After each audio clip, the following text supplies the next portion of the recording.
Steve plays a different game. Like he's playing Mario Kart in its purest form. Like he's riding the rainbow. Like we are over here like trying to understand the interface and like get the game, but he's in a different realm.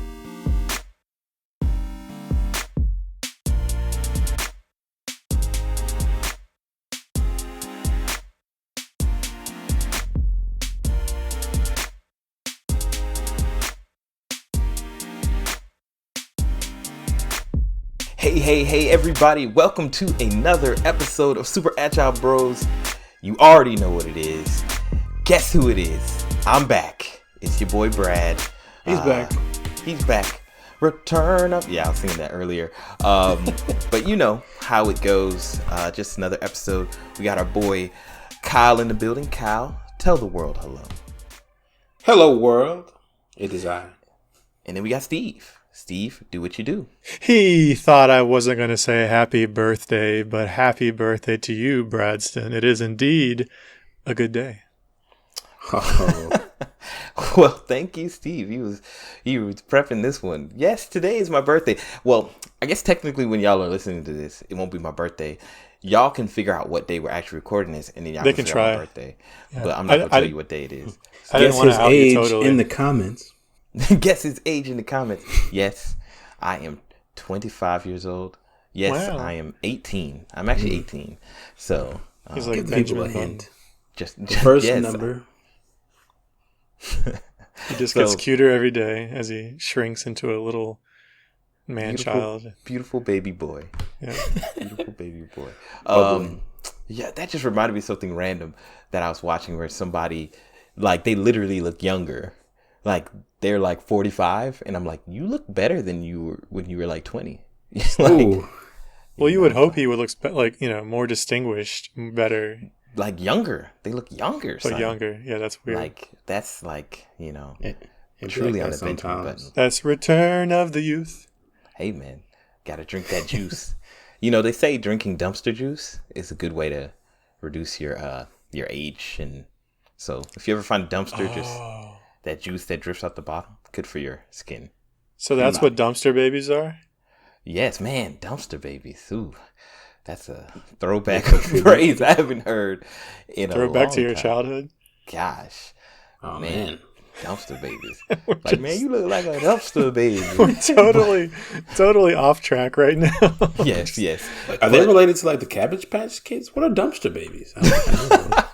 You can look it up on Google. I don't know what'll show up, but they're people who fell into dumpsters and became babies because of the juice. Essentially, a dumpster baby is somebody who's so trash that they were clearly born in a dumpster and they're just grown up now. So hey, you're clearly a dumpster baby. Oh, like you're so trash. Anyway, go take out your family. That's what I say to people. But anyway, that's what I say to Steve. Anytime I saw trash, I'd be like, Steve, your cousin. They're waiting for you. Do not impugn my wonderful cousin. Come, cousin. So anyway, today is going to be a good day. It's finally an episode that we're doing that I feel like we've mentioned multiple times in other episodes, and something that we've all wanted to do, but just, I've been out of town. Kyle had a hurricane, which is his fault. And, Steve has been consistent. He's always been here. But my time will come. His time will come. Truly, the time is nearing. But today we're talking about Hades, man. Hades. Yes. So I don't know how you guys prepared for this because we all knew it was coming. Maybe you're just going off memory and the experiences that were Hades in your life.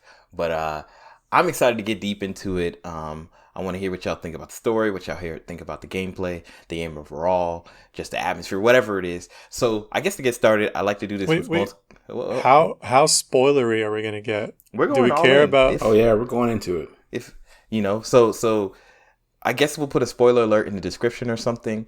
But if you haven't played Hades, if you're interested in the story, the gameplay, whatever, like maybe you want to stop here because from this point on, it's guns blazing. We're going all in. So. And do you feel confident? Do both of you feel confident that I'm not going to say something that is going to spoil the game for you too? Yes, I'm sure. All right. Good. I mean, Yeah. there's definitely some things I haven't done, but I've done a lot of stuff, so I feel confident about basic discussion. Yeah, go for it, man. I Great. think, yeah, I have more to say on that topic. But before we get started and get deep in it, let's go with our ratings. Like 1 out of 10, what do you guys really feel about this game?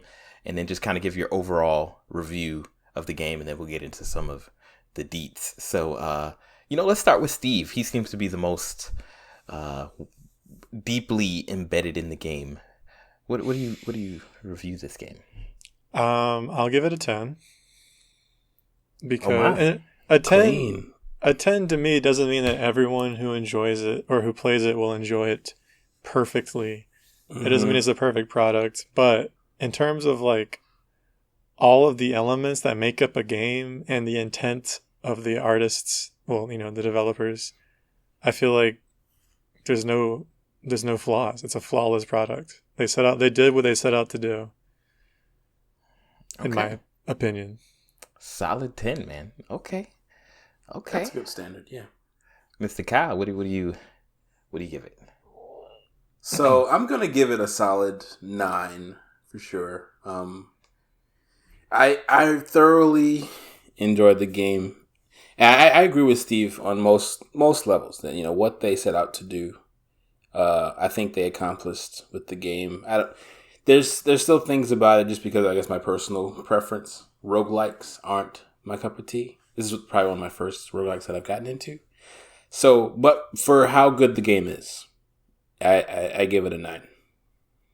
Solid 9. Okay. And I guess from my perspective, I'm gonna give this game an 8. Maybe even a 7.5. Dang. But I have reasons. But basically, if you had talked to me maybe a week or two ago, I would have given it a 9. But I think the longer I've played the game, the less I've enjoyed it, which is an interesting experience. That's a shame. But I'll explain my reasons, and I knew like coming into this, I was like, maybe I should have had this talk a little bit earlier before my opinion changed. But hey, you know what? It's probably good. I have a different perspective. So, all right, let's just get into it first. Like, I guess for Kyle, you were talking about roguelike. So, like, what did you feel about this roguelike? And of course, this is an open conversation. This isn't just for Kyle or whatever. But like, what made this roguelike better than all the other roguelikes? And for Steve, why is this a number 10 in the roguelike category? And just talk about the game, in general. And don't feel like you only have to stay on that topic. Just trying to get the convo started, boy. Wait, so you transition to Steve. Who are you talking to? So Both you're asking to you. I'm You're not asking Kyle. Like you said that you didn't like roguelikes really, but this one you're giving a 9. So Oh, yeah. and then I was just saying that any of y'all can jump in. I'm just throwing stuff out there. He's undermining himself. Well, you should go first. I like to undermine myself. I do it every day. No, I will undermine you. Thank you. So I say the reason why I guess I don't like roguelikes is for a lot of times when I play games, it's to make progress of some sort. And by quote unquote definition, roguelikes are about making a certain amount of progress and then going back to the start in some capacity. Now, I'm not completely against replaying levels from time to time, to find secrets, to collect everything, to get a faster time, what have you. But when your whole game is made up about playing the same sequence over and over again, there's a great amount of variation in Hades, I'll say, in comparison to other roguelikes I've played. But that's pretty much where I begin to lose interest, is when I feel like I'm seeing the Matrix, like, okay, this is what the game has to offer. Everything I get from here on out is going to expand upon the things I've seen so far. And when I get a little bit further each time, it's not fulfilling anymore. So, and most roguelikes, I've felt that within like the first 30 minutes to an hour. And I can say that's completely different with Hades. And That's fair. So I can go into why, but I don't want to keep rambling. Well, I'm curious about what you guys. I was gonna say, like, actually, like, one of the reasons, like, so I don't have a thing against roguelikes in general. I'm kind of open to them. I just am like, hey, like, it just kind of depends how they do it. Like, I think one of the games I think I told you about was like this thief game. I can't remember the name of it, but it's like a roguelike thief game, and I really liked it up and excluding like it being super glitchy, but like the roguelike part of it wasn't the biggest problem to me because each level was auto-generated and it was kind of new, different challenges, and excluding the glitchiness, it was like a fun game. So what I really liked about Hades was like I felt like it was super tight. You know what I'm saying? Like it never felt like the roguelike element got in the way. Like I've played so many games where like the roguelike is kind of like it kind of punishes you sometimes, like the RNG of the game, and like you feel like a certain run is completely just thrown out because one of the rooms decides to have like 90 of the worst enemies in them, and like you can't, and you don't have the right setup and blah blah blah blah, and you lose all this progress. And I feel like Hades did a great job of like mitigating that, like making each run still feel like good, even if you're not, even if it's not perfect. Of course, there's some RNG, but it never felt like super duper cheap. You know what I'm saying? I don't know how what you felt about that, Steve, but yeah, I've definitely had a few runs. So let me preface. I have not played a bunch of roguelikes. I have not played Binding of Isaac. I haven't played Dead Cells. I haven't played any of the old classics. The only one I can think of is Goner, which is kind of a cute little, like, I don't want to say it's like a small game. It's a pretty small game. Pretty simplistic. But I really liked that when I played it, but then eventually I got bored, and that was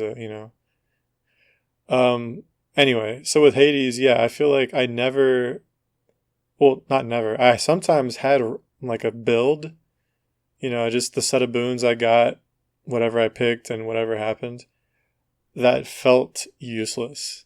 Yeah. Or that didn't, I felt like, I kind of went out on a branch. I picked a weapon that I'm not good with, or that has like a really weird trade-off that you have to lean into to take advantage of, and then the boons I got didn't let me take advantage of it. So sometimes that happens. But except for like 2 or 3 times out of the 60 runs that I've made so far, I always feel like the game lets me eventually shore up those weaknesses and still do pretty well. And so, I don't know. For me, when I think about these other games, I feel like I would just get bored. Maybe Binding of Isaac is sufficiently crazy, but I would get bored with the gameplay. I got bored with Goner, which I said, again, is a pretty simple game. But I never get bored with Hades. I always feel like, the weapons I'm still unlocking different like weapon configurations. And every time I pick up something, I'm like, I can't wait to see what crazy boons and upgrades I get for this run, see how it goes. There's definitely an element of gambling where it's like sometimes you get really, really good, satisfying builds, and sometimes you just get kind of like normal or maybe even unsatisfying builds that you have to work through. And it's fun to play that, to spin that wheel and see what you get and bask in it for 40 or 50 minutes. Yeah, I definitely can feel the boon. I just remember one time I think, man, I can never remember any of the I think it was Ares. Which one's the red dude? Ares is the war god. Yeah, so I think I had like an Ares boon, which when you dash or something, it would like create a certain type of effect. And then I had my call being from Zeus. And then I had I think it was who's the frigid lady? Demeter. Demeter's like freezing power, and for some reason that combination was OP.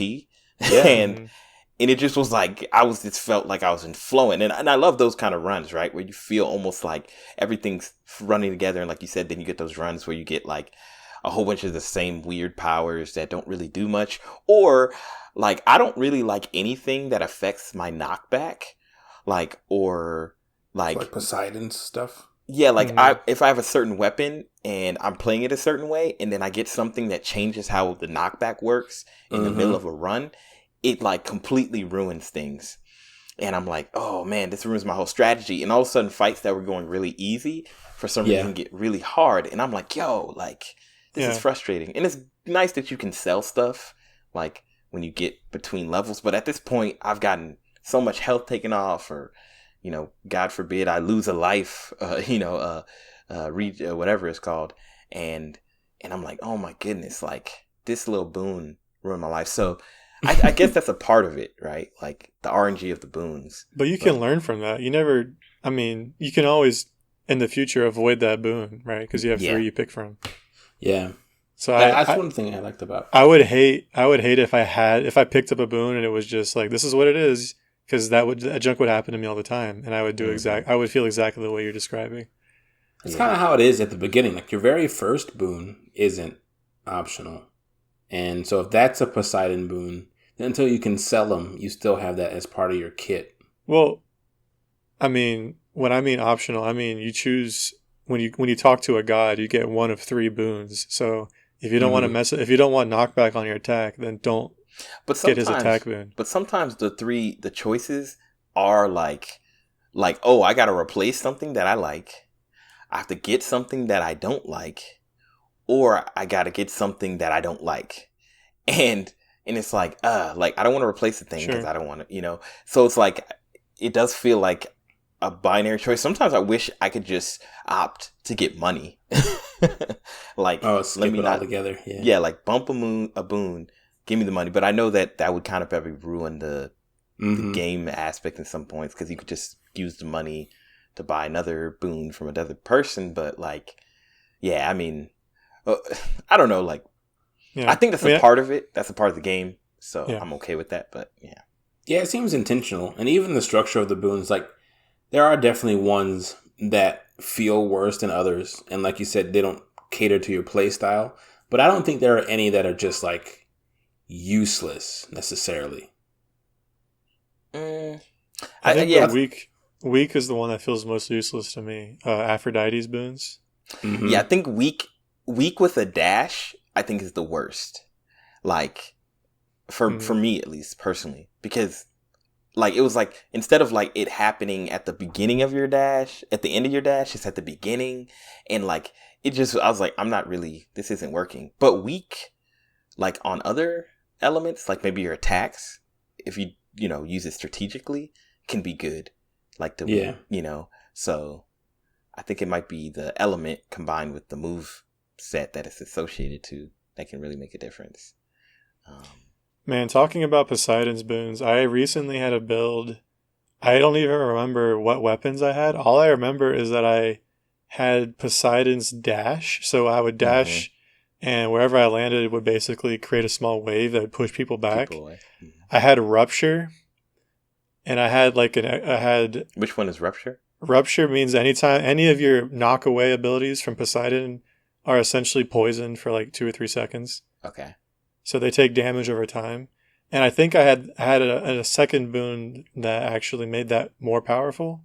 Oh, wow. I had a Poseidon boon that created a wave. No. It was if you knock them into barriers, they take extra damage. And so I didn't realize, I mean, it was pretty busted throughout the whole run. But then when I got to the Temple of Styx near the end and I was fighting like all these little monsters, I was just dashing around the room and killing things instantly. Like, yeah, I killed Hades pretty much just with my dash. It was absurd.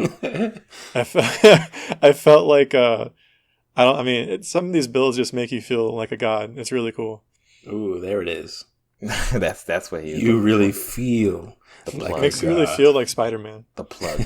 Okay, so I want to ask you guys about the weapons, because I don't know if it's me, but what happens to me is that if I play a game, right, and it gives me a set of weapons that I can use, like I'll try them all, right? Like, okay, I like Mhm. this weapon feels good, this weapon feels good.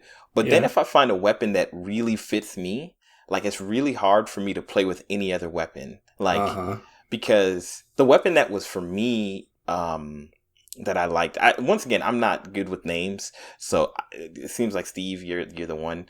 So it was the one that was like a shield.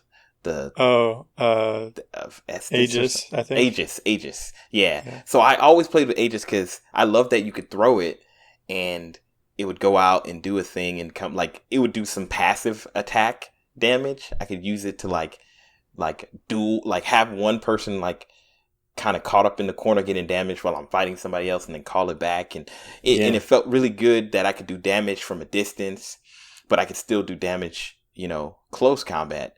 And then like weapons like the gun one. Wait, I feel like I'm very surprised that you did not mention that you can block essentially every attack in the game with the shield. That's what I was going to mention. Yeah, the blocking is clutch. It's OP. So I found that out later. Like in general, like you, I don't not, and it's not that I figured it out more than I started to use it later. Right. When I was fighting certain types of enemies that I hate, like the dudes who throw their little spears at you. Oh yeah, they're the worst. Yeah. Those are the worst. But personally, when I play games, I rarely parry or defend. Like, okay. Like if you think about, if you play me in Smash, like the only thing that I'll do to you is dodge and grab you, but you'll never see me parry, because to me, parrying is accepting damage. Like, and for some reason, like fundamentally, I just don't vibe with that. Like, I'm like, my goal is to not get hit at all. Right? Taking a hit is completely unacceptable. You don't take a hit. You don't take a hit in Smash. But that's what I'm saying. Of course I don't take a hit, and I get that. But it goes against my personal, like, play style, where my goal is to never get hit, like, at all. Oh, like, you mean not even, like, touching your shield? The hit lands. Then I failed, because say I mess up the block and I get a little bit greedy, or I mistime my parry, like taking damage to me is unacceptable when I know I can avoid it. So like me blocking was like never a thing. I do it in other games where blocking is like necessary, but like in this game it didn't feel that necessary to me, and it's only on that weapon really. So I was like, I'm not gonna fundamentally change my gameplay to play this weapon. But anywho, that we could get into that a little bit deeper, but kind of what I was gonna ask y'all about is the weapons. To me, like once I found that weapon, I kind of couldn't convince myself to play with other things, because I don't know, like I was getting it, and then I would like get to Hades and I'd lose, and I'm like, why am I gonna switch to something else that I've tried before that isn't as effective? If it ain't broke. Yeah, and at that point, my game just became play Hades, Hades, and like yeah. I don't know about how y'all did with the weapons. So Aegis was actually the first weapon I escaped with, and it was because I had a pretty broken build. I had Aegis and Athena. I had like maybe 3 of the deflect boons, one of which was on my basic attack, and the other was on my special attack, which was, when you throw it. And so like I was untouchable for 90% of my fights, like unless I got greedy or like messed up a dash, I didn't take any damage. And it was and I felt like a lot of the time that I spent playing the game after that was trying to re-achieve that moment of 100%. The godlike state of just, I got close a couple times with other weapons, but that's really what pulled me in, was when all the stars just aligned. And that first escape is like super cathartic. Especially I think I did like maybe 7-10 attempts. I don't remember. But like once you finally make it out, they did a really good job of making it feel like you accomplished something. They kind of draw it out just long enough. Wow. Yeah. Yeah, what about you, Steve, with weapons? And I want to come back to that cathartic feeling, but I want to hear Steve's opinions about weapons and stuff. Yeah, so for me, Aegis was also my first love. I think it's the first one I escaped with. However, I have happily played basically my playstyle. Right. Well, I'll start over. However, I no longer have a favorite because once you unlock like different aspects of each weapon, it really Mm. feels like every weapon has. I have a favorite aspect for every weapon at this point. Wow. Interesting. Um, and I kind of took it upon myself to play with all the weapons because I'd see that the game wants you to do that, Yeah. both through the darkness buff that a certain weapon will get randomly, also through the Mm-hmm. prophecies that tell you, oh, you have to do this with a certain weapon. Um, and so I wanted to play with all the weapons. And what I realized was like, yeah, there's some weapons I vibe better or worse with. I think the railgun is like one of the hardest things for me. Same. Um, like I really Yeah. hate the special. This The like, special just leaves this, you as a sitting duck for just random yeah, attacks. but I do it anyway. And if I keep failing with a weapon, then I'll just use my Titan blood and I'll buff that aspect a little bit. And I Oh, basically keep my Titan blood around for when I need a little extra help on a weapon aspect. Um, Interesting. so right now I was playing with a friend and I had like 13 blood and he's like, "Why haven't you spent this?" I'm like, "I haven't really needed it." Like, I don't want to just spend it willy nilly when I don't need it, and then later I'm like, crap, I had to grind for it, So I'm just keeping it around till I need it. Yeah, I love all the weapons. Even like I said, even the railgun. I have found some really busted railgun builds and some really cool strategies oh, with nice. the special that I hate, and I've beaten Hades with that. It's been awesome. So I feel like that's a thing I normally would do is I would pick a weapon and stick with it. Playing Borderlands. I want to do Yeah. that so badly. But I feel like this game goes out of their way. Like the mechanics are so sound that it can support all sorts of different play styles. If you like defending, then you can do that with Aegis, or if you don't, you can also not do that with Aegis, right? Mm-hmm. Um, if you like sniping and stuff, you can do that with Aegis or with the railgun. If you want to be up close and personal, the sword or Malphon, the twin fists, like they they do a lot to support different things. And then I love the challenge aspect. So I think it's the spear. You can you can have the aspect. It's like a Chinese god, I think, some sort of I don't recognize Guan Yin or something, but you have it's like the fair blade where you have much less health, and then you have to regain. You can Oh, gain yeah. health from your enemies by using your special, where the blade swirls around like one of Ares' death trap things. And that sucks. I did that a couple times and died over and over because I just didn't have enough health. And With the eventually I got right lucky. build, that's You have to, pretty.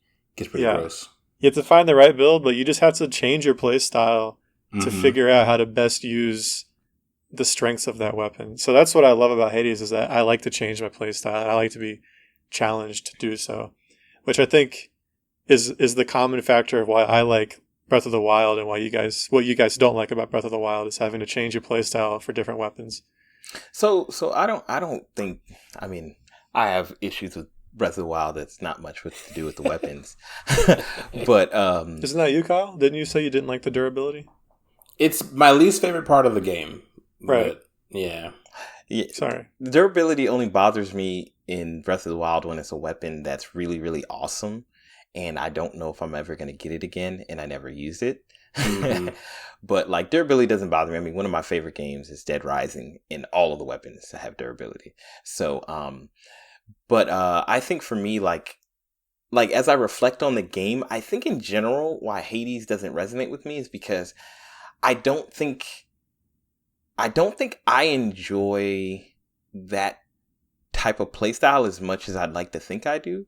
Like I don't I get the nuances. I get how you play it with different weapons. I get the in and out and dodging attacks and you know, do you want to be close up with a certain weapon? Do you want to be farther away with another weapon?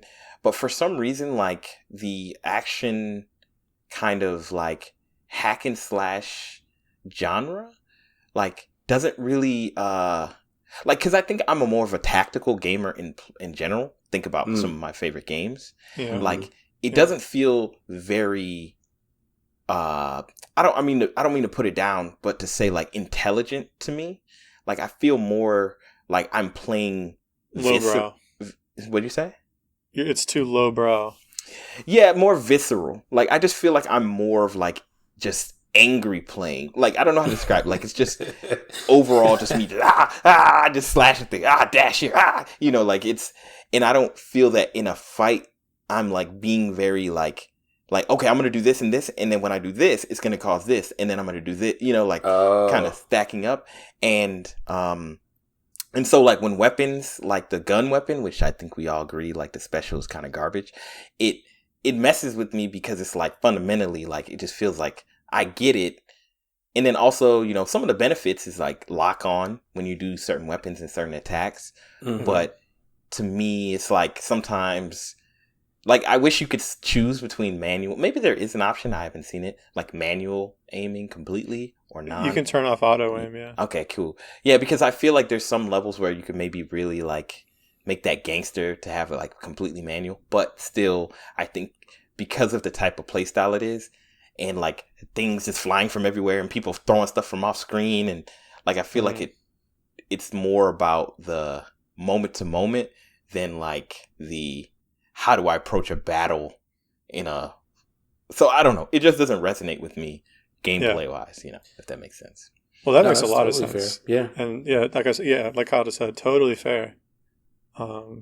So I would say that I'm the complete opposite. Like, my favorite genre of game is a beat 'em up game, and in most of those games, it's super simple as far as like how the combat is. But then like the moment to moment is where they thrive, because you could be surrounded. So you can't try to 1v1 a guy because you're going to get hit in the back type of stuff. Like, it's really quick. And, those games unfortunately tend to have, if they're not developed very well, they can tend to be cheap. And so I think we mentioned that earlier, that Hades, it does a great job of not really feeling cheap. Even if the weapon you have is terrible, the game itself never really feels like it's, your cheap hits and stuff don't necessarily, it doesn't feel like you're getting hit by those. And so that's I think that's one of the reasons why I actually like this game versus, like, I played Risk of Rain is probably the most recent roguelike that I've played, and I feel like that game is only cheap hits, and like a lot of the upgrades you get, none of them make me feel nearly as powerful as the worst boon in this game. So no kidding. Interesting. That's interesting. When you said cheap, my first thought was the chaos boons or the chaos curses. Mm-hmm. Where, if you do an attack, you get hit for 2 hearts or something. Uh-huh. And, I mean, I've seen people not notice, and they keep doing attacks, and they're losing lots of health. Oh, no. And they don't necessarily see it because they, it shows the health popping off you. It shows that you took damage. But if you're in the middle of a fight, you might not notice the little -2 or -3. Right. And so my first thought was, I can see how that could be cheap. But I feel like they even did a good job with that, because Zagreus will tell you, like, I better stop doing that. Exactly. It's great. Which is cool. He even tells you to quit attacking. Yeah. Like, the game isn't working against you, which I would say I feel like a lot of roguelikes do, especially when because I feel like the randomness isn't necessarily tailored, but there's never a point to where, even with the chaos boons, where you feel like, oh man, I'm just getting like the worst possible run. Like, there's always some sort of redeeming grace, either it's through a new boon that helps you fulfill a prophecy, or you make it far enough to where you go down a separate path and you meet a new character. Like, there's always something that makes the last run worth it, and the next run give you something to look forward to.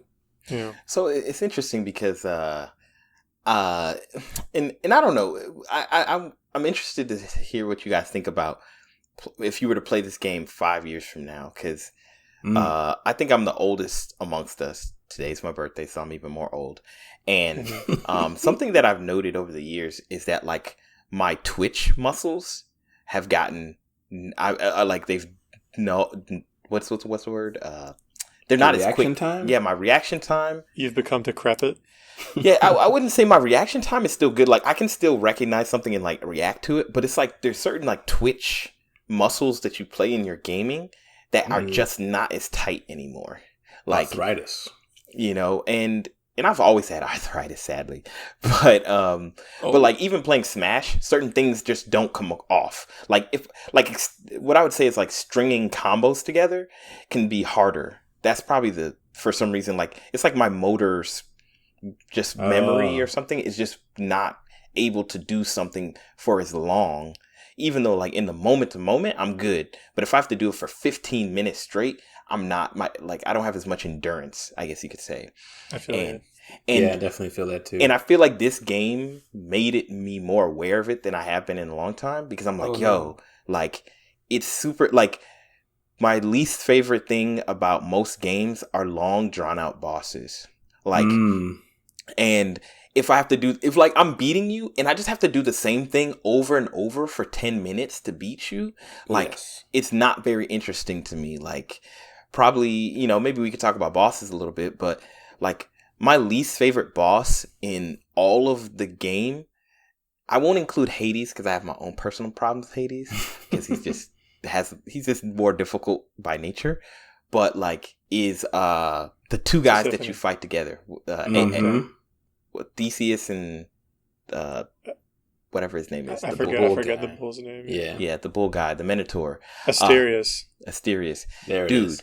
I hate fighting them, not because I can get through a whole fight with them and take 0 damage, but it's like one of those things where like if I don't play a certain game plan and I switch it up just because I want to get more hits in, all of a sudden I get like hit 15 times. Right. Like, and so I feel like I don't have the room to experiment and try new things. Like all I do is just skirt the edge, keep what's his name, the Minotaur chasing me, and like basically I kill the Minotaur first, and then I kill Theseus, right? Because the last time I messed up, I tried to hit them equally, and then Theseus started doing his stupid green circle thing, and then I was like, oh my goodness, I got to deal with both of these, Oh, you mean when he calls the gods to help? Yeah, he calls the gods down. He's just lighting down the green explosions, and now I can't run through the middle because if I mistime it, I'll get jacked up. So essentially that whole fight to me just became like this war of like attrition. Okay, just stay on the edges, don't get hit by his stupid sphere, and kill this bull as fast as you can, and then I can murder Theseus pretty quickly. But like, I don't know, like that battle was my least favorite to do over and over and over again. And I don't know, it just slowly killed my joy every time I saw them. I was like, I'm going to beat you and take almost no damage, but it's going to take me forever if I don't want to risk it for the biscuit, And they gave that boss fight to the least likable characters in the game. Theseus, I can't stand. They did it on purpose, I think, Kyle. I was going to say the same thing. They make him ultra smug so that you feel doubly satisfied when you kick his butt. But I think also I think what they meant to come through does come through. But to like Brad's point is that it's not like a creative boss fight where you feel like you're getting the upper hand on them. It's more like you have to gimp them because I guess going back to the feeling of cheapness, their fight probably feels the most cheap out of any other fight, which I think it lends to their character trait, but it's a little bit, I guess, too heavy handed. Like that it feels like it, I don't know. It doesn't feel like it fits. Less fun. It feels less fun. I don't feel like I have to. Well, I feel like I have to. Depending on what you mean by gimp, I don't feel like I have to gimp Asterius at all. I love fighting Asterius as a mini boss. Asterius is fine. Yeah, Asterius is fine to me. I like him. The only issue with Theseus is that he has a shield, and even when he's throwing a spear, he's shielded. I think the only way to hit him is to literally reflect the spear. So that's the only issue I have is I have to always get behind him and play hide and seek. But I mean, other than that, I don't ever feel... Well, I'll say I used to feel really frustrated, first of all, because I always died to these two. And eventually I started getting past them. And I still felt like I was just kind of, like you said, walking on eggshells around Asterius and dodging that spear. But now I look forward to it because it's usually a chance for me to just completely melt both of them because I've gotten good enough that I can like be in their face, especially Asterius, just be in his face all the time and just be dodging all his attacks. for me, the boss that truly makes your point is Tisiphone. The Fury sister, the not the one who's obsessed with murder. I don't know if it's Tisiphone. I think Alecto is the one who calls you a murderer, and Tisiphone is the one that talks to you. It might be the other way, but I know what you mean. Which one? What's the attack moves? So she's the one that basically just chases you around and builds up a rage meter, which I don't understand because I'm like, I'm not even interacting with you. Where's this rage coming from? So she chases you around and she's throwing out like all sorts of hitboxes. And what I have found is the only way to really fight her is to run away and just take pot shots with my cast. Oh, that's terrible. And lead her into traps because there's all sorts of traps in her room. And so you just lead her towards the traps and they do the most damage. And so I'm basically just walking around waiting for her to die. And that's not fun for me. I don't even remember that fight because between the sisters, I always fought either the first one or the green one who like brings you in 3 different rooms. I like them both, but the third one's the worst. It's funny because the third one doesn't seem to show up as much, but actually that's the one that I've killed the fastest. Like I don't know why, but that one I almost perfected it. Like it just like I don't even remember it. Like it was so easy to me, like compared to the other 2 sisters, even the original sister. Like I think the murder sister is more annoying to me because when she puts you in the small rooms, and if you just happen, and there's one thing about this game that I was going to mention, it's not clear, but you'll notice it. Sometimes if you get out of sync with their pattern, it gets really, really tough for you. Like if you get in sync and you know what, like, okay, they're going to do this. And then all of a sudden you get out of sync and they start doing something and you just happen to be in the wrong corner every time they do it. It can get a little annoying. That's maybe like a harder thing to like say, but I think that's the sign of a good boss battle though. The fact that you can get in sync with their abilities and know what they're going to do. Well, and that when it doesn't work, it doesn't work. Like I feel like that should happen. I guess I'm not saying that that's a terrible thing, more than like sometimes it really like I'm like, oh snap, I'm out of sync now. I'm getting jacked. I got to get back in it, which is, the tells. But yeah, I don't know. I feel like the boss and Kyle, maybe you share what your favorite and least boss. But my favorite boss, honestly, was a stupid Hydra head because he was like the easiest. Because like so easy. Like once you kind of figure out his pattern and you just figure out his little Hydra heads, what to do with them, like I kind of was like, cool, I can kind of coast a little bit, take my time, do it at any pace I want. So, Bradston, have you done any high heat runs? Okay, so I don't want to go too far off the tangent. Kyle, did you have anything to say about the bosses? No, I just agree with the sentiment. Yeah, the Hydra I think is my favorite too. I think his setup is the coolest because there's a lot to I guess deal with. Like he has the different phases, and then you have to move around his map, but like it's different than I guess. You're in a room and there's traps. Like it's contextual when you step into the lava, you burn up. I prefer that over some arbitrary trap that's on the floor, as far as like immersion goes. And then so he just feels like that whole setup is nice. My one gripe is in between phases when he puts up his shield. Sometimes it feels like some of my hits don't register before the shield comes up. And then other times, I don't really understand why he has a shield at all because there's so much going on that it really wouldn't change anything if I could hit him constantly. It'd be up to me if I got out of the way of what he's about to do next, rather than the shield come up and be like, okay, time to go away because he's about to do a big attack type of thing, or the other one's about to rise out of the ground. So it kind of takes a little bit of choice from me. Away from you. Yeah, because his fight is in thirds, right? Like first third, second third, third, and his shield comes up once you get a third of his health, and at that point you have to kill his little minions. So like it's a little jarring, especially if you're going ham on him, and all of a sudden you're just like, nope, no more damage on me, boy. You got to kill my little boys. Because you're already incentivized to kill his minions because they're just gonna keep attacking you. So I mean, like if you have the build to where you can eat their damage, I think you should be rewarded for just fighting him head on. Yeah, they want you to fight the minions. Well. Yeah. I think that there's other bosses where you are rewarded for that, so it makes sense to me that there'd be at least one fight where What you other boss have to. has minions that are like that clear? Because every other boss just summons normal enemies that are just annoying. Well, I mean, yeah, I'm not saying they're specialized minions, but the point being, like the uh, the big butterfly ball in Elysium, where it keeps summoning soldiers Oh until my you kill it. Yeah. That's a situation where you're definitely rewarded for killing it as fast as you can. Right. that Yeah. dude. I don't know. I guess yeah, the variation on paper seems nice, but like in a playthrough, I don't appreciate it. That's fair, I guess. Yeah. The reason I ask about your heat, Brad, is because Mhm. one of the pacts is basically it gives the bosses extra moves and extra situations. Have you done that? So Ooh. let me just be super real with you. I've only beaten Hades once, and Oh, and there's reasons for that beyond just the game. So okay, so there's a lot to say here.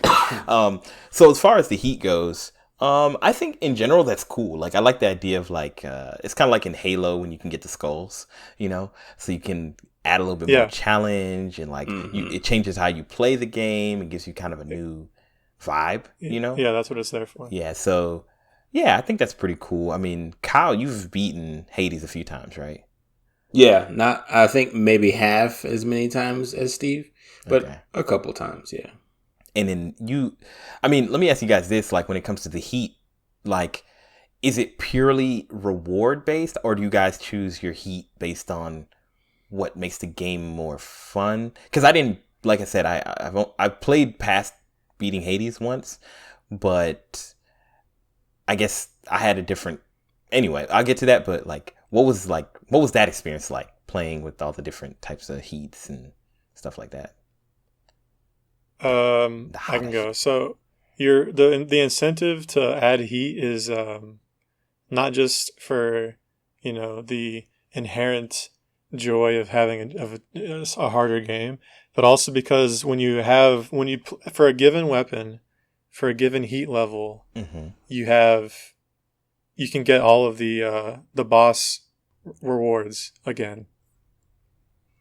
Does that make sense? Yeah.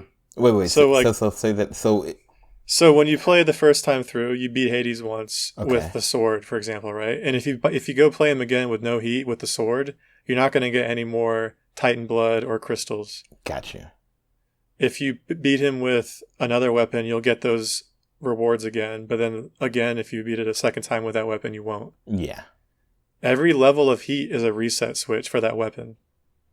Okay, so heat level 1, heat level 2, heat level 3, so on and so forth Yeah, resets all of the yeah. rewards. So Gotcha. you can get lots and lots of Titan blood by playing through different heats for each See, weapon. see, that was something that I'd actually missed. Yeah. I understood that playing through with the weapons again wouldn't give me more Titan blood because that's actually what I was trying to do. I was trying to grind out Titan blood as well as get further in the story, and I hadn't beaten Hades with every weapon yet, so I'd chosen to do that first. But when I did have weapons that had the black haze on it, whatever the game Mhm. Yeah, tells you to use that weapon, I did try the heat to get like to try to do the reset, and I don't know, maybe it was just me, but I didn't feel like it was clear exactly what I was getting into with what do you mean? like it would say I guess what I was adjusting as far as what my playthrough was going to be, but like once I actually got in there, I mean I only dealt with it a couple times, but I wasn't certain what was going to happen, I guess, And, and and it might have just been me. no, and I think that's why I was asking because it kind of like sprung up on you, like you beat it and it's like a whole bunch of options all of a sudden, right? And I'm like trying to like Yeah, process what's happening, and they give you like some explanation, but I'm like I don't know what's even going on, and like I said, I played a few more times after I beat Hades the first time, and I'd mess with the different heats, but I didn't really, it didn't really like to Kyle's point, like it never was super clear, but you saying that makes sense. Like probably from you playing a few times. I don't know if you got that immediately, but to me, I definitely didn't glean that from only doing it a few times. Like Oh, like that's what that is. I just thought it was. Yeah, like the incentive to turn on heats wasn't clear. Because if I had known it, I guess as clearly as you just said it, I feel like I would have been more inclined to do it. But while I was intently playing the game, for some reason, that didn't glean upon me either. Well, I don't know if they told me that or if someone told me online or if I just noticed, because the UI also shows it, but it's not clear. Yeah. It'll show like what rewards you've gotten for that weapon at that heat, and it'll put little question marks when it's reset, like, oh, you can get this again. So once you know that, you'll look at the UI now when you play the game next, and you'll say, oh, that's what that is. Maybe that was it's very possible that I just turned on a low level heat and just played through and was like, oh, I'm getting new blood. That's cool. And just noticed it. I think the reason I wanted to was because I wanted to continue the story, and I wanted to make the fight more interesting. One of my favorite, I guess, pact is the one I mentioned. So basically, at every level of the pact adds a new, I guess, complication to the battles for the bosses. So the first level of the pact makes you fight 2 or 3 of the Furies at once. Oh yeah, I remember seeing those. And the second level of the pact makes the Hydra, totally changes the chamber for the Hydra. Ooh. And it's a much more difficult dynamic battle, where it makes a lot more sense, the fact that you have to kill the heads, because the main head is in the middle of basically a set of islands and lava. And at first he's chained there, and so you kind of have to maneuver around him to get to the heads on the outside edges. Mm-hmm. And then during the battle, he'll actually come unchained like a giant chain chomp and just be bouncing around. Hilarious. And so all of his attacks are now mobile, and so it's much more terrifying. Nice. I do not think that I have activated the level that changes Theseus and Asterius, and I'm kind of afraid to see what happens. It's like, now it's going to get even more cheesier. So talking about I want to talk a little bit about the story, because you mentioned kind of y'all's motivation of keep playing for the story. So first, I want to stop and talk about Hades for a second, the boss itself, because you talked about it earlier, Kyle, that cathartic moment of beating Hades the first time. And it's funny because I don't know how you guys have been playing it, but Kyle's married, I'm married, Steve is soon to be wedded, and I was playing it in the living room, and Shailene would come in and see me playing it periodically, and she would see me getting either dirt worked or working somebody, right? And she would watch for a while and be like, ooh, this is tough. And I'm like, I know, I'm just in it trying to talk to her, but I'm in it. And so she saw me progressively getting better at the game. And eventually she saw me get to Hades, right? And I got to Hades maybe on my 3rd or 4th attempt in the game. Maybe 3rd or 4th. I can't remember. I didn't really have issues with any of the bosses until, no, maybe not 3rd, maybe 5th attempt. So anyway, I get there it's much better than me. And I'm playing, and man, he just murdered me. It was not even fair, right? And I was like, snap, okay, I'm gonna make it through again. So I make it through again. I get to him, and me being naive, thinking I beat him. And then the music drops. Yes, he goes to his knee, and I'm like, wait. Controller down? And I didn't put it down. I never put the control that. That's I feel like veteran gamer 101, never put the control down until you're absolutely removed from the moment. In a menu or something. Yeah, no way. So anyway, she saw me progressively fighting him more and more. I don't know how many attempts it took me to beat him, but it was maybe 16. I don't know. I'll just throw a number. And I just remember the moment when I finally beat his behind. And it was one of the perfect setup baboons. All the stuff was going. I got my pattern down. I was destroying his little green exploding things, because those were the things that were killing me. Not him. those stupid wave. Yeah, those jars are a problem. They were the worst. And I don't know. I felt like I was in second heaven because I was like, yeah. I don't know what it was like for y'all, but it was crazy. It felt so good. Yeah, he's great. It's satisfying not just because he dirt works you, but because again he's kind of smug, and Very he clearly looks down on Zagreus, and seemingly is like very unfair and arbitrary in his rules, and so it feels good to put his face in the ground. Mm-hmm. Yeah, and like your whole journey doesn't like necessarily even phase him, and so he's like up there. He's like, "I'll see you back at home, boy." And right before he's about to fight you, and then the first couple times when you do fight him, he beats you, and he says something I forgot, like you shouldn't have even tried, or you're wasting your time, and it's like he's the pinnacle of like a final boss. Mm-hmm. Yeah. And because you get to like fight him over and over again because of it's part of it, and getting better at fighting him does feel really good. And then you get home and Hypnos is like, oh, it just says redacted. So this man will even sign his name on my death warrant. Right. You just don't even know. I mean, I think I wonder if anybody's ever beaten him on their first try, because I almost feel like a part of the narrative is for you to die to him once, and just to experience that. But I wonder what it's like if you just beat him. I guess it probably still runs through the cycle. Eventually you'll die to him. But like what does it feel like to somebody who beats him on the first try, first time playing the game, and they're like just, they're past that point? Like, I wonder if that even happened. like somebody organically, like not after speedrunning or anything. Yeah, like organically the first time they played the game. That's wild. The first time they get to him and they beat him.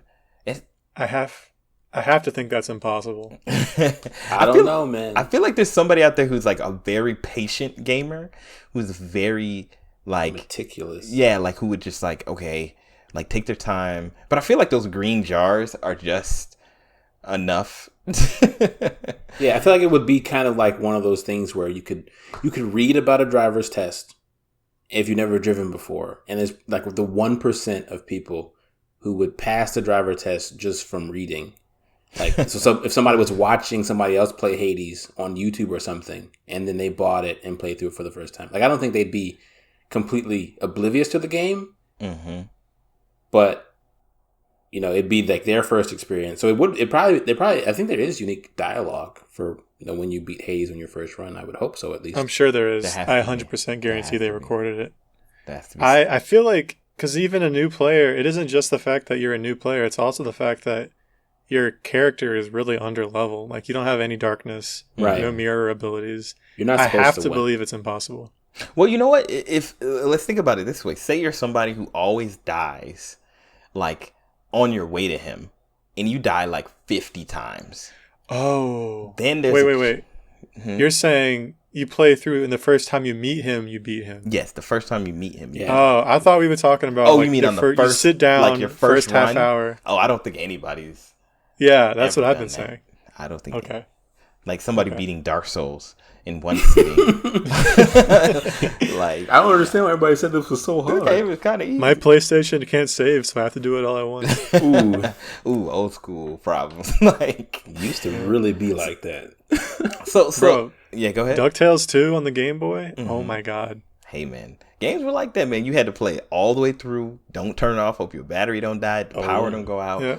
Leave your console on for days. Your parents are like, I remember. Why is it so hot in this room? There was an item in DuckTales 2 called a continue, and I'm like, oh, you have to buy this to save.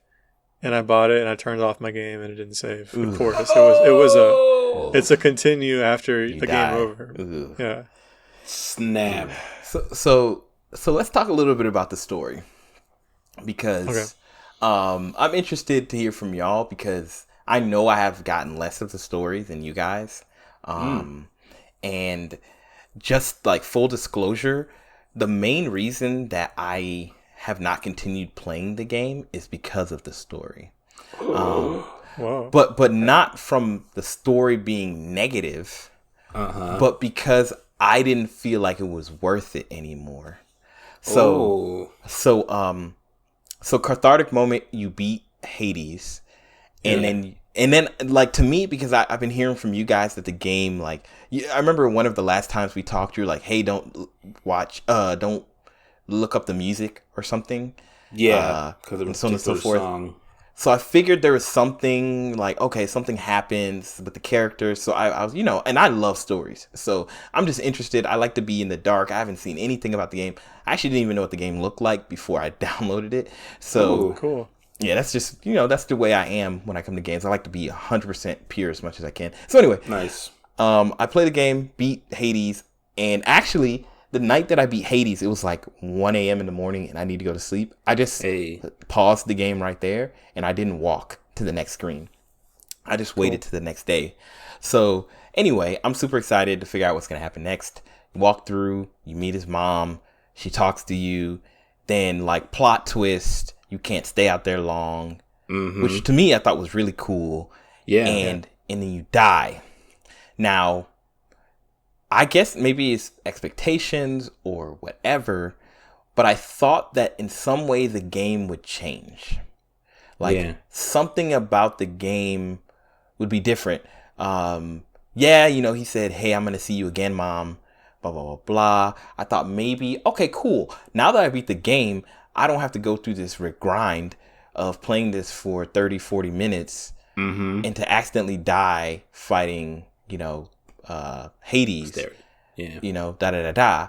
And I was disappointed that wasn't the case. And immediately after doing that, I played again and I got to Hades. I got him to the second form and I died. And for some reason, that killed my spirit. Yeah. It killed my spirit and I said, I can't play this anymore. Like, I've tried to pick it up a few more times and I've been like playing it and I'm like, what's the point, man? I'm going to get to Hades. And if I'm not using a weapon that I'm really comfortable with, or maybe I get gimped because I got caught in the corner and hit by 3 of those stupid green blasts, or in one of the stupid fights, I fight somebody and he takes one of my, revive. Like, I just kept thinking about all the negative things that could happen prior to me getting or to her again. And I was like, it's not worth it. Because I was like, I'm going to go up there. She's going to talk to me for 10 minutes, 15 minutes. And, I'm going to die again. And I was like, I don't think the game goes any further than this, than just illuminating why she left. And it just, I don't know. At that point, I just was like, invested enough. Yeah, it was like I was super invested, and then they killed my spirit. And that's just my experience, because And it's so sad. Yeah, so it is, but I get it. I totally get it, though. Yeah, so I'm interested. Like, so what was it like for y'all? Like, has the story been continuing to motivate you to keep playing? Like, has the story gotten better beyond that? Like, I'm just interested to hear. So I mean, did for me. Do you want us to tell you what happens? Continue if you keep playing. Yeah, I mean, I'm 100% spoiler or whatever. Just share. All right, like, all right. I knew everything. You can go first, Kyle. Okay. Yeah, I'm sure I'll have less to say. But no, I totally feel that sentiment, and really that feeling of like total loss, especially after a big win, is the reason why I usually don't give roguelikes a second chance. And so, yeah, to get because you kind of see, what awaits you, because that that's the end once you reach the surface, because that's the whole point. You've made 16 runs to beat Hades. What's to get to the top, to be sent back, and then you'd think at least like the game would palpably acknowledge that you left. But I think what they intended to do was make it seem like you leaving isn't as significant as your player, as Zagreus is making it out to be. So I think it's a story reason why they don't really treat it like it's a big deal. But as a player, they could have made it seem a little bit more heavy, as far as, because you went through a lot as the player to do that. Zagreus feels that. But then, like, everybody else isn't acknowledging it, and so it's like, well, was it really that big a deal? I guess that's how it was for me. And but along the way, what kept me invested was the side characters. Like, there were so many people like in the hub world, and I'd make my rounds to talk to them after every run, and so their lives would progress, and eventually. they would tell me things, and based off of what they said, I'd meet somebody new on my run that had a callback to something I talked about with another person, or I'd get a piece of lore, and it was all kind of building up this story. And the reason why I haven't played the game anymore was because there have been runs. I know there's plenty of story left, but there have been runs that made me feel like, whenever you're playing a game and you talk to an NPC who's in their house, right? You go talk to them, they give you a piece of dialogue, and then you come back and say, "Hey, I can't talk right now, I'm sweeping," or something. Like, I'm busy right now, go away, type of, recycled dialogue is what I was feeling like I was getting from the characters after run after run after run. And so I was like, I'm not doing the right thing to progress the story, and I'm not here for the game anymore. Yeah. So I had no reason to play. I can feel that. Wow. Interesting. Do you do that, Brad? Did you talk to all the NPCs in the house after you would die and come back? Yeah, every time I talked to every single one of them, I was kind of invested in their stories, but I guess to me, kind of to Kyle's point, I figured there's like some more that I was going to keep going, but it kind of all felt like window dressing. Like I was like, is something significant going to happen? Or is this just now like day in the life of people in Hades? And not that Zachary's story was like super duper the most incredible story ever, but I was like, I don't know what the point of this is anymore. Like I got out of Hades and I can't do anything. I'm assuming the people in Olympus have some ulterior motive or something, but like every time I talk to them when I get boons, now it's just, recycled dialogue or, like, hey, nephew. Hey, nephew, I see that you used my, this person's power, like, and I was like, okay, cool. So I've basically gotten all the unique, interesting dialogue from these guys. Okay, cool. I've reached the surface and basically found out that I can't stay there. So, the only thing I was interested in at this point was like, why were the gods of Olympus interested in me so much? But it almost seemed like that's not even important to them anymore. So yeah, I'll talk to everybody, but I guess kind of like Kyle said, I felt the same way. Like, did you guys give gifts of nectar to the NPCs when you talked to them? Yes. Yeah, and they gave me stuff, and I was like, thank you. No, I mean, did you keep doing it though? Well, the thing is, I'd have to play the game more, and I didn't.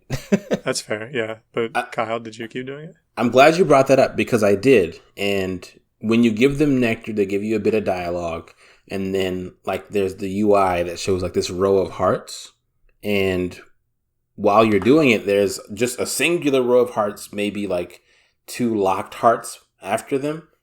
And so at first I was just giving it willy-nilly because I didn't really understand what was happening. And eventually I got to the point to where I was getting nectar more often. So I decided to hold it and give it to the same character over and over again. But then it happened to where characters would just be missing from where they usually are. Yeah. Or they'd be in specific places, so I couldn't give them the nectar.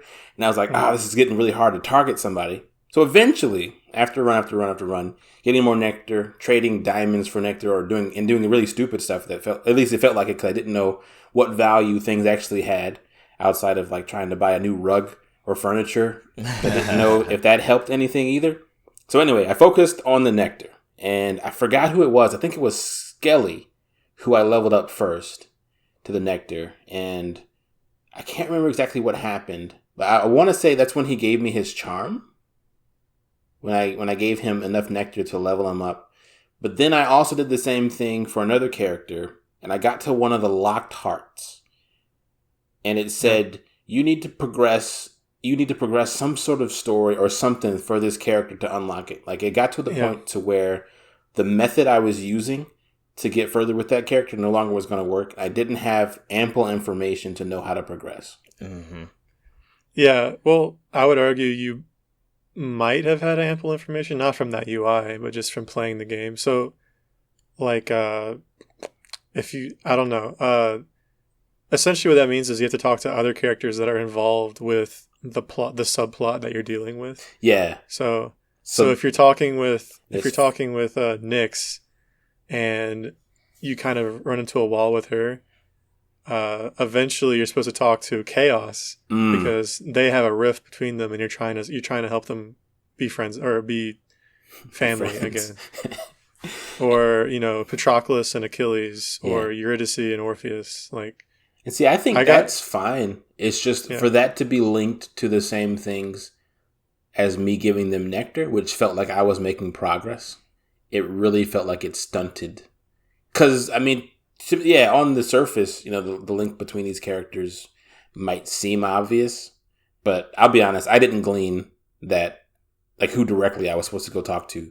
Because they all kind of offhandedly refer to each other. So I would have talked to everyone eventually, but, I just talked to everyone I could. So I never paid attention to who was connected to who. I just talked to everyone as much as possible. I just want to add that, what Kyle said about the RNG of them being in the building at any given time also made the strategy of trying to, target a particular relationship and maybe, one time, like you say, Kyle, one time I was saving up nectar to give to a particular person, came back, they were gone, and then I used it on somebody else because I was like, cool, and then the person came back, and then I wish I had saved it, and then I wanted to run, and then I run into Eurydice or whatever, and then I'm like, oh my goodness, and then all of a sudden I'm like, okay, cool, well, I have no control over when I will see these people, and the only way for me to progress the story is to play the game, and the game is cool, I don't have anything with it, but the problem is, I feel like my only reason to play the game is to beat Hades. And if I'm not feeling like I want to do a run where I really play against Hades, I just want to do a run to run into characters. I'm like, okay, cool. Well, hopefully it'll show up this time. And then, okay, it just felt like I was in this loop of man, I got to do this run 50 times. And already just being married and to be honest, the runs are longer than I would hope. I wish they were maybe 15 minutes shorter, as a total, maybe a little bit shorter. I feel like I can only literally do one run I can do one entire run, maybe a day, or that's what I do. But I get to play my game once every 3 or 4 days because I have life going on, right? Yeah. So it just feels so slow, and I was just like, yo, I'm just gonna play something else. Where I can and it's for the possibility, you sink an hour into that run for the possibility of getting the story that you think you're working towards. Well, I mean, for me, it's I always feel all right. Let me start at what I was gonna say when you initially asked the question, Brad. Do that. First. The same as Kyle, I liked the side characters and all that. I was really invested in everything with Eurydice, everything with Patroclus. I haven't really found anything related to Sisyphus yet. I don't know if I just need to keep talking to him or what. I'll just tell you what happens. If you keep escaping and meeting with Persephone, eventually you start to convince her that it might be worth coming home. Okay. And you start to convince Hades that it might be worth it to, open himself up to that. And so eventually you bring her home with you. Instead of dying, you go out there and then Karen picks you up and brings you both back to the house. And so from that point on, she'll be an NPC in the house and she's dressed up. And for me, that was hugely worth it because it felt like I was bringing the family back together, Yeah.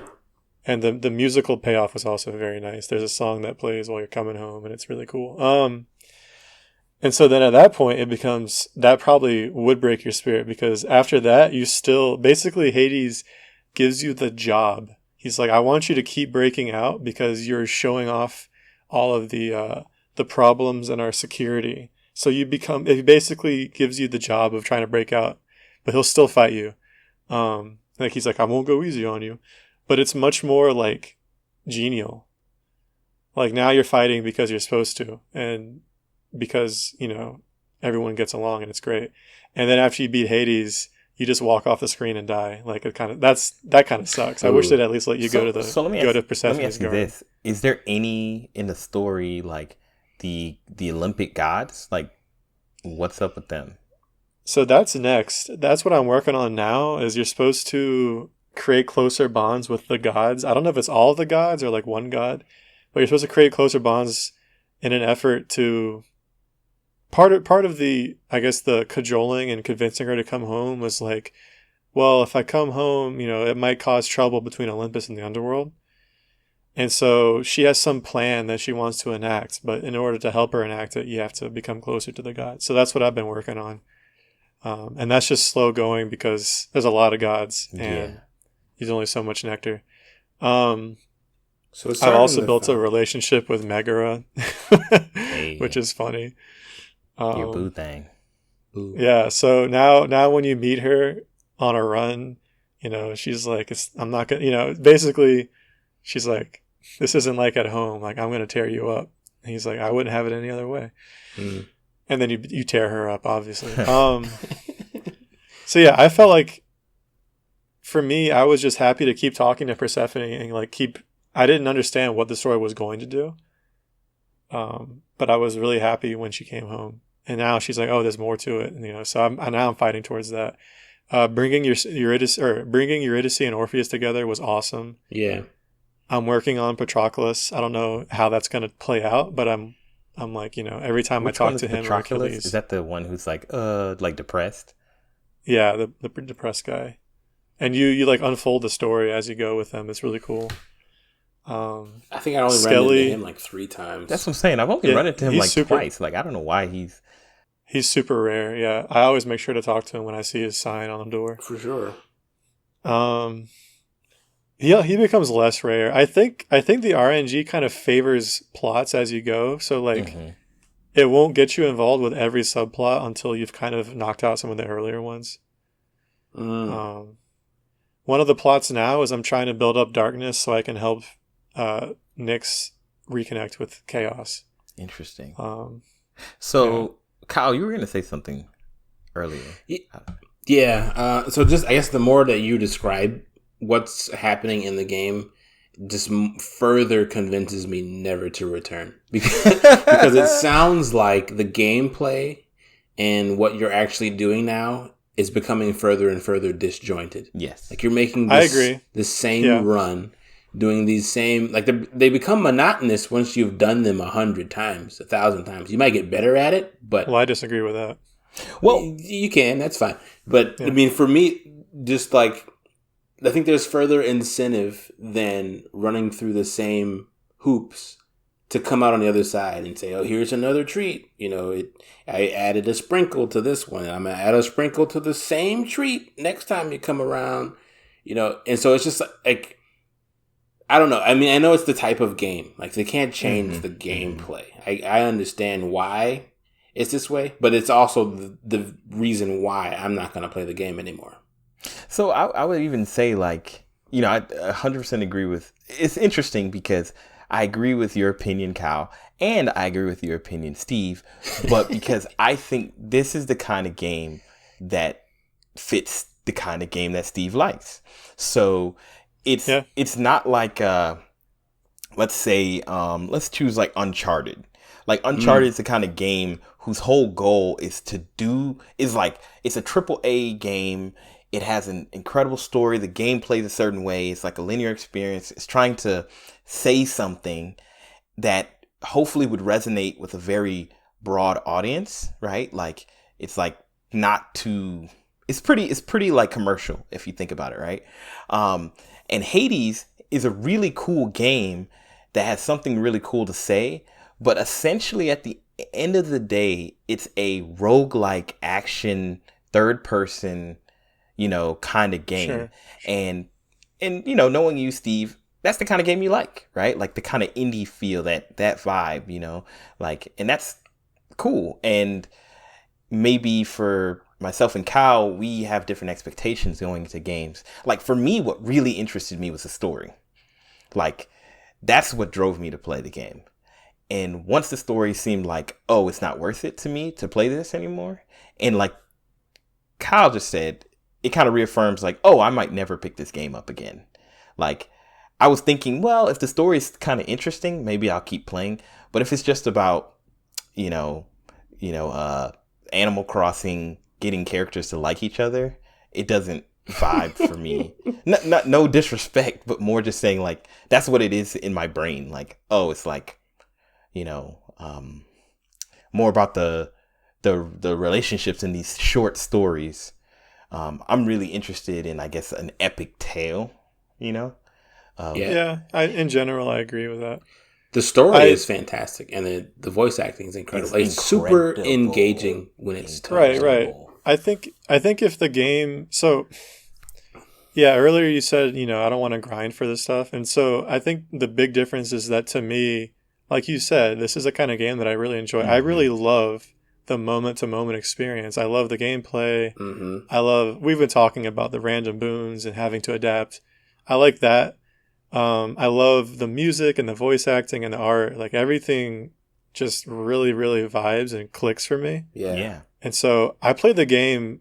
I'm curious. Like I'm curious to see what happens next and do all these things. But I really just love, like, let me kill the 40 minutes. Let me jump on Hades and do a run.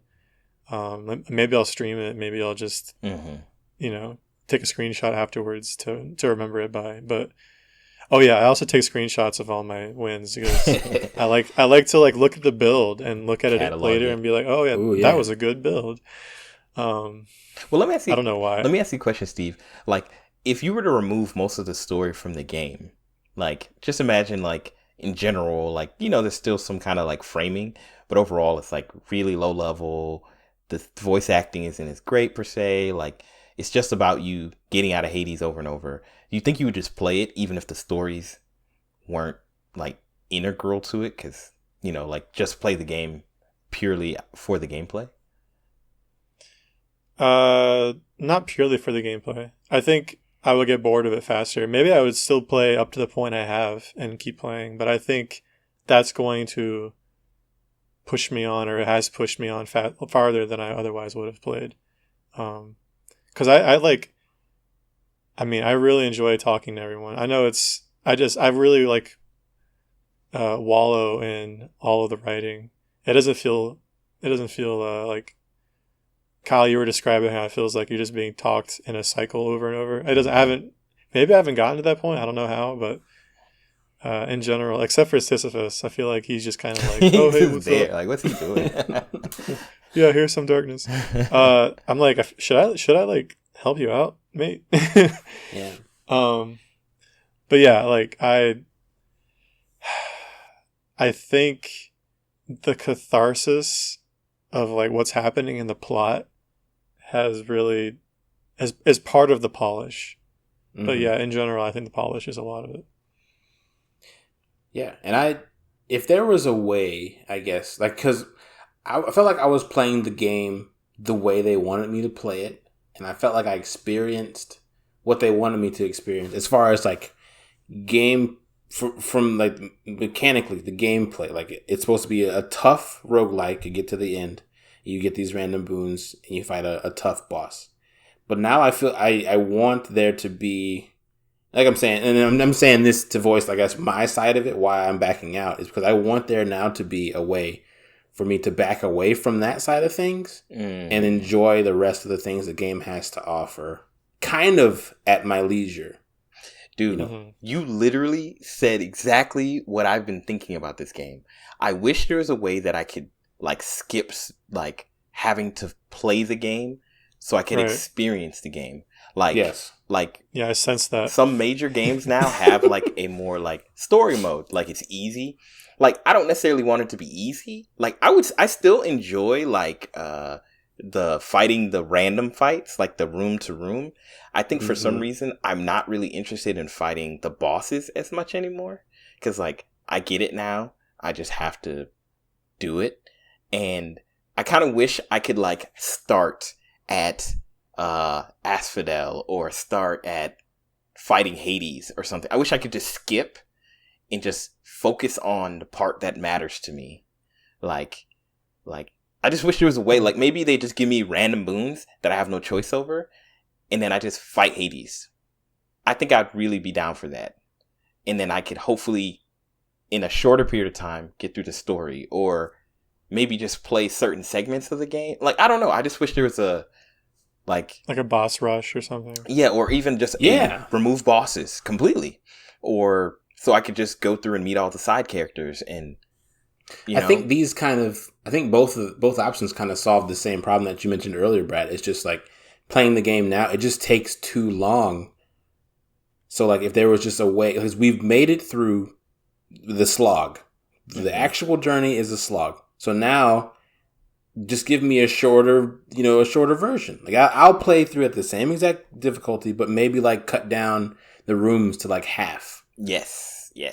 Yeah, like I was saying earlier, I wish it was like 10 to 15 minutes shorter. And I think I can be still playing it right now. Like you could play faster. Mm-hmm. Yeah, just to more story fast. Just any way I could just get through the dungeons, and like even if I die at Hades over and over, I wish I could just get to Hades in 10 minutes instead of 35 or 30 minutes or whatever time it takes me. I'm not sure. Like, because I get to Hades and then I die, and that I don't get to pay off of the story. I get some items, or I don't get the benefit of beating it and also beating it with the heat on it. So I have to do that same heat over again. You know what I'm saying? Like I don't get all the benefits that I would like. Like it just feels like a whole run is wasted. And I'm like, well, I'm here again. I think it kind of starts to feel like, because it's so epic, the tale, I think it's starting to feel like a gameplay version of anime padding, where you're going through all these rooms fighting the henchmen, right? Where they could have fewer rooms that give me more coins, more upgrades. There's a way to shorten the process, but they haven't. Yeah, I feel like that boss rush idea would be super cool. If I could just go from boss to boss to boss to boss. And then like in the room, between each room, I just can kind of like, maybe it's a lottery system, like pull a slot and I get something, or I have binary choices, A or B.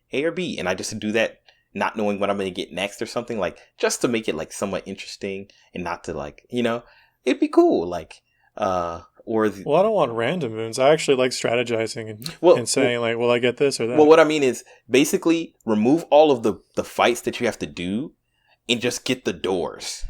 Like just select between them, and then you get the same choices you would get in a normal run, but you just make those as your decisions instead of fighting your way to get those choices. Like, and it's just boss, those choices, boss, those choices, boss, those choices, Hades, So this is not what you're describing, and on the surface, I wonder if it would even solve the problem you're trying to describe. Mm-hmm. What do you think about the God mode? Like you can't take damage? You can't take damage? No, you take damage, it's not a difficulty thing. Hold on a minute. Oh, I know what you're talking about. Wait. No, I don't know. In the menu, you can turn on God. It's a setting in the menu. And let me see if I can describe it. Yeah, I forgot what it does.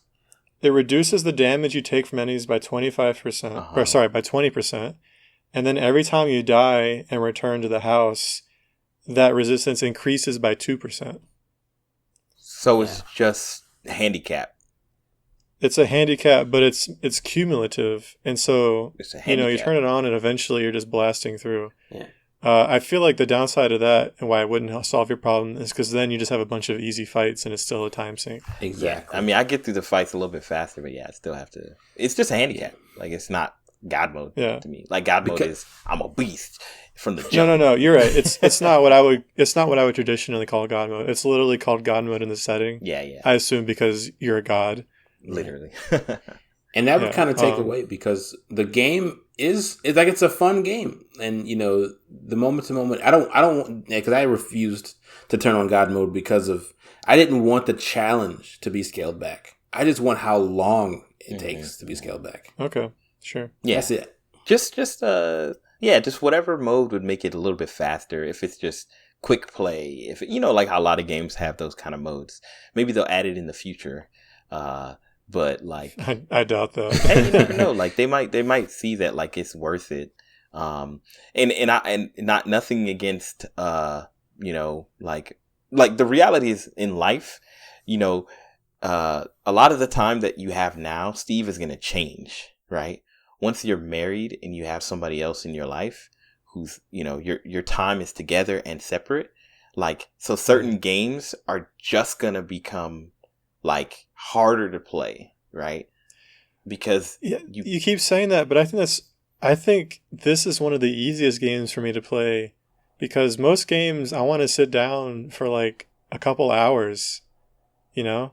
But this game I get 40 minutes and I'm done. Well, that's what I'm saying. Like, you won't always have 40 minutes. like Right. of but it's easier than a couple hours. Yeah, I mean, that makes sense. But like, to me, like, for example, I'm playing God of War right now. Like, I can play that game and progressively make progress. I can play for 20 minutes and I'm always making progress. And I'm going to get to the end and the game's going to end. And I'm like, cool, done, right? But knowing like I need to put in 40 minutes 100 times to get some very, smaller, you know what I'm saying? Like, it doesn't have the payoff. And then like, because the game, how it is, it's a roguelike. Say you only have 20 minutes.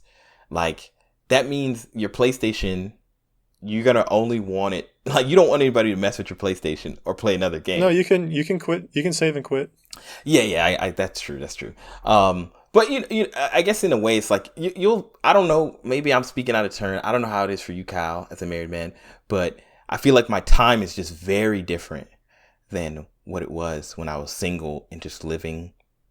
And so games have a different vibe. So I'm interested to see if how you play games will change, or if you'll. Yeah. I'm not looking forward to seeing that. No, I agree because it's the time sink like over time, like not per session, but like the being able to finish. Like you said, the God of War is eventually gonna finish. And so like every 20 minutes you put in, it's still moving the needle. While 20 minutes on this game, you're 20 minutes further into a single run. And then once you get out of that run, you have no idea how much further that's going to push the rest of the game. And so it's just like, you have to balance those things out yourself too. Like if this is the only game you're interested in playing, well, then you're probably good. Yeah. Yeah, you're fine with 20 minutes. But if you want to play a game because you actually want to finish it and you know how much time you have to invest per session and how that leads up to you finishing it. And that's going to determine, I would think, how often you're willing to invest in a longer game. Yeah, and I'm interested just personally because I think I mentioned I just started playing God of War, the PlayStation 4 version, PlayStation 5 version. And I'm interested to see if I have a similar feeling about it. Because like the gameplay I enjoy, maybe a little bit more than I enjoy Hades, right? Like I enjoy the gameplay, but really what's driving me forward is the story. Like I think the story is super interesting. Like what they're trying to put out in front of you seems very epic, but I wonder if there's going to be a point where I play it and then I'm like, oh, I get it now. And then I just stop playing, You know what's going to happen. And I hope that doesn't happen. But like, I feel like, we've talked about it before, how I play games is different. But like one part of me is kind of sad because I really like Hades a lot. And I feel that if I was in a different place in my life, this would be a 9.5. Mm-hmm. But like where I'm at right now, it's an 8, and I totally get why it's the highest rated game on the PlayStation 5. I think it's a killer game. Like the voice acting, like I was blown away, son. I was like, yo, and it makes sense coming from, the team that made, what's it called? What's the game again? Steve? Transistor. Yeah, like Bastion and Transit. Like, yo, like you said, I think you said it before, Steve. This is clearly the culmination of all their work.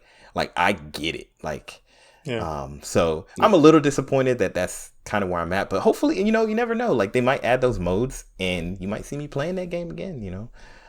Hey man, don't be disappointed. You had your fun, right? Like, you enjoyed it. You beat the main boss. That's a good point. You don't have to keep playing if you don't want to. Yeah. So I think you've got what you needed out of it. So that's fair. That's good. That's fair. Yeah. Kyle, what were you gonna say?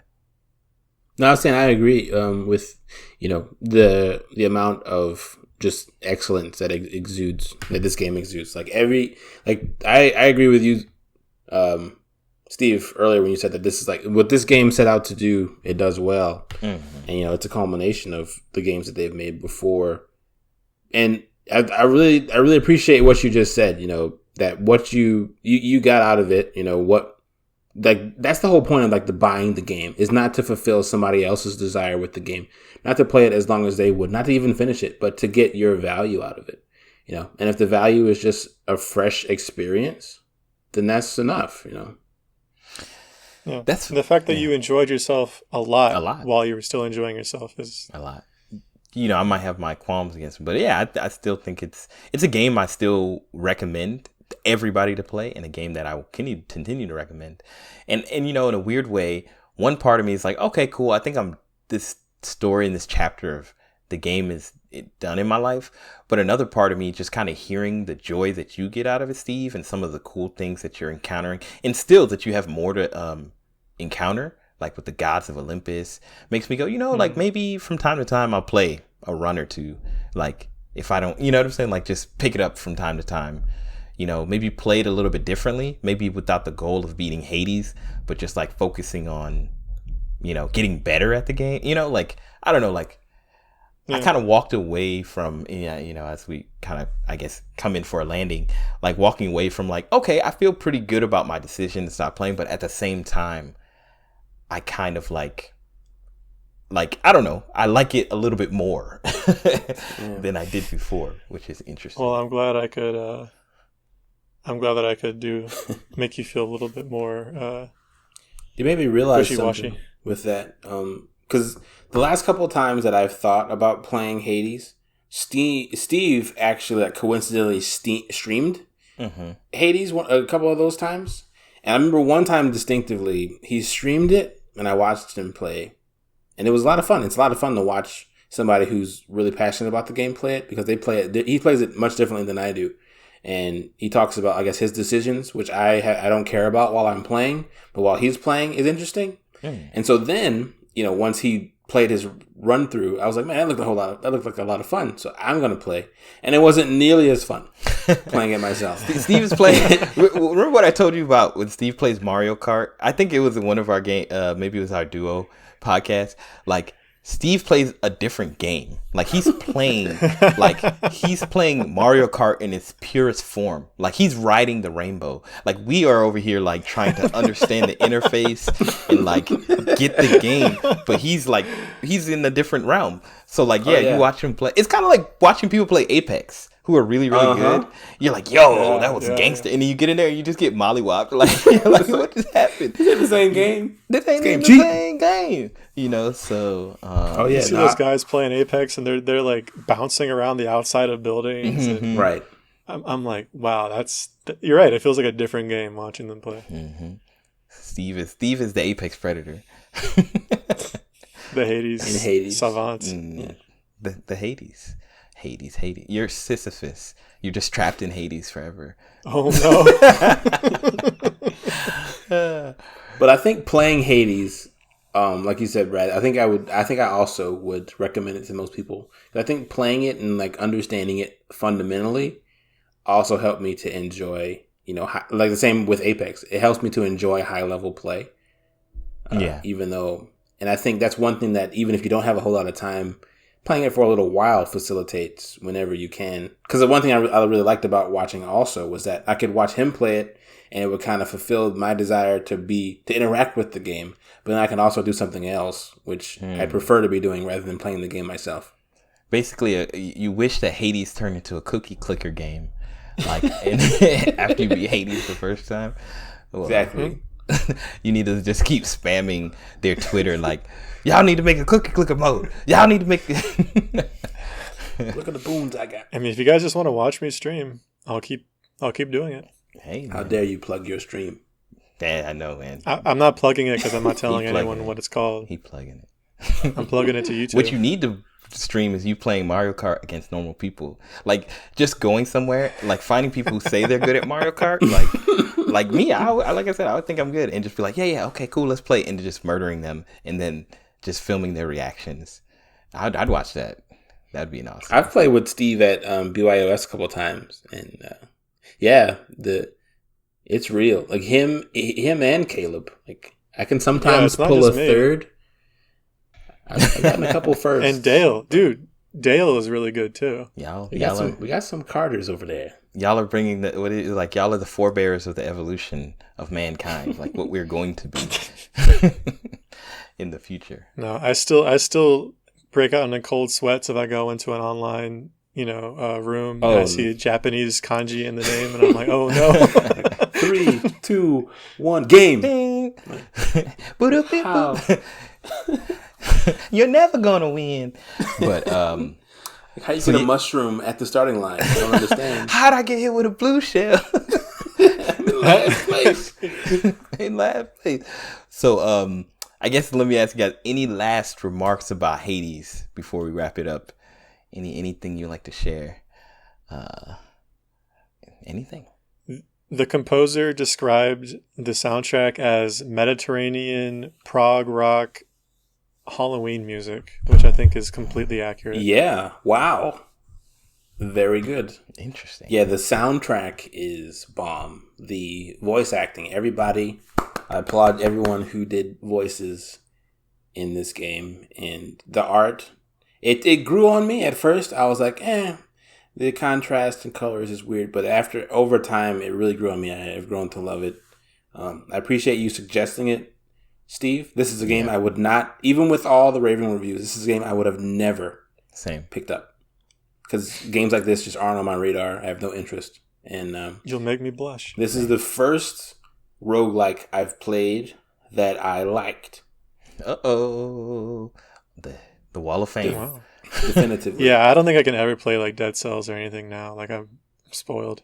Yeah, this is the standard for me. And so you haven't never know. Play it. You never know. Like me, I played XCOM 2. I think it's a great strategy game, and I'll play stupid, dumb strategy games just because I'm just hoping for a taste. Then you played Mario vs. Rabbids, and XCOM is a thing of the past. I still need to get that. Thank you for reminding me. That is very good. Oh, also, my favorite weapon from Hades was the spear. Spear is very nice. Very nice. It was definitely my favorite until I found Aegis, and I was like, okay. Yeah. I think I'm never not playing with Aegis. I mean, all I would say is I think I echo Kyle when he echoed Steve to say that they made the game that they meant to make, and it was a perfect, distillation of everything they've done. And I hope personally in my career, whatever that may be in the future, even what I do now, that I can create something of this caliber that it's clear that like not only craftsmanship was put into it, but my heart and soul, and and I meant to say something with it. So I definitely applaud Hades, and I'm gonna give it a new rating. I'm gonna give it a 5.6 out of 10. Ooh. Snap. No, I'm kidding. So cool, man. I'm happy we finally had this conversation. So thank you once again, Steve, for introducing me and Kyle to this game. There's many more games that we need to play and talk about. There's still some things I'm excited about us talking about in the future. Some anime, some video games. Plenty more to come. Y'all keep listening. Thank you for listening. Thank you. Wait, did Steve give his final remarks? Yeah, I gave the first remark. Okay, I was making sure. I felt like we skipped you. The first final remarks. No, we never skip Steve. He's never forgotten. But thank you, Kyle, for your time. Thank you, Steve, for your time. Always a pleasure. And thank you, everybody, for listening. We really do appreciate you. Every kind word that you share with us, every comment, every like, every play means the world to us. Like we pay attention. We really appreciate it. So thank you guys for listening, and of course, share it with people, like it.